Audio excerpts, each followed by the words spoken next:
Are you confused while navigating through your divorce? Well, there are some things that you need to keep in mind when selling in the midst of a divorce. It's never easy. I've been there. Going through a divorce, especially when there are kids involved, is one of the most stressful experiences a person can go through. And along with the multitude of items that need to be considered, selling the family home is a big one. Hi, I'm Andrea Larsen, and I have been helping divorce sellers for over 20 years now. And there's a few things that I've found sellers need to consider when selling as they're going through their divorce. First, don't move out too soon. That may seem like the best short-term solution, but when both spouses move out of the house and take their belongings, what they end up with is an empty home on the market. You can pay to have the house staged, but it could be not cheap.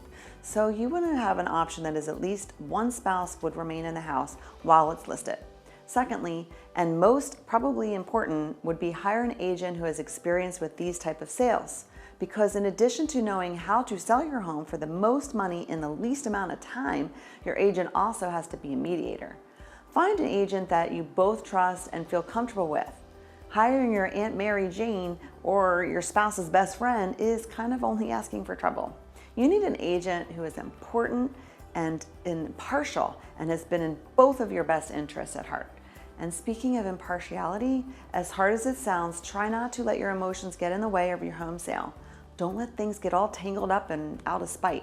You both have the same end goal, so try to keep your eye on the ball and your best interest at first and foremost. Also, talk with your agent and make sure all three of you are on the same page with regard to your story.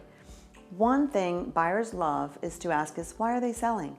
This may seem like a simple thing, but saying the wrong thing can leave you vulnerable, and you don't want to give up any potential leverage when it comes to negotiating with the buyers. If asked, it's usually best to just say, we're downsizing, which is technically true. While challenging and certainly emotional, even though somewhat amicable, selling while divorcing can be a smooth process if you keep your emotions out of it as much as possible. And for you and yourself, surround yourself with a great team who has your back. Most importantly, a great agent with an amazing company who can back you, closing this chapter of your life and love and on to the next with your pride intact and your head held high. If you like more information on the things that you should consider while going through a divorce, you can just download this free information and this PDF at the bottom of this page. And again, this is Andrea Larsen, and with who you work with matters. Give me a call. Make it a great home selling and buying day. I love where I live, and I want you to love where you live too.